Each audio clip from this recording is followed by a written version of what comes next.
Wallis Simpson was everything a dyed-in-the-wool, upper-crust, avid British monarchist in 1930s pre-war Britain loathed. American, opinionated, and divorced. And their king loved her. So much so that he gave up the throne to marry her. Her name was Wallis Simpson, woman of quick wit and turn of phrase, "You can never be too rich or too thin," is among her many famous quotes. And when she arrived in London and fell in love with the then Prince Edward, the stuffy House of Windsor and its supporters were having none of it.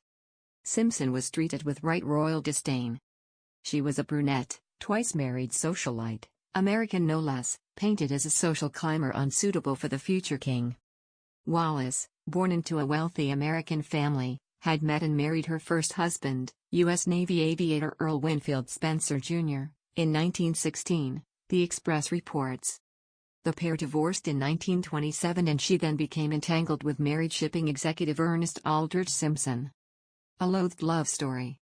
Ernest left his first wife for her, and they married in London in July 1928. It's believed Wallis began her relationship with Edward in 1934, while she was still married, but he, still a prince, denied this to his father, the king.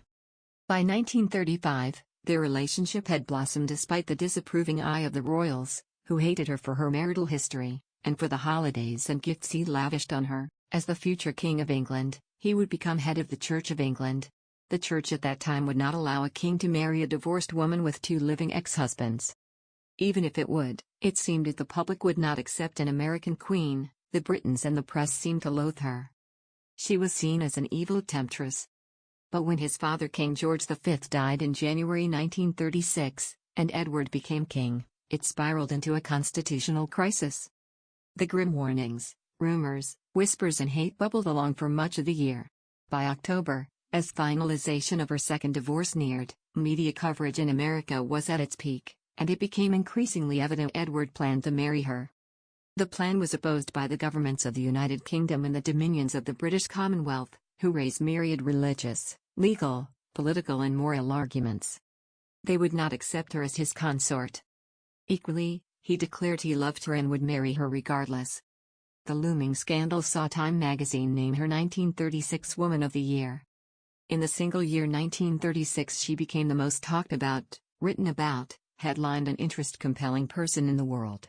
In these respects no woman in history has ever equaled Mrs. Simpson, for no press or radio existed to spread the world news they made, the magazine said of its decision.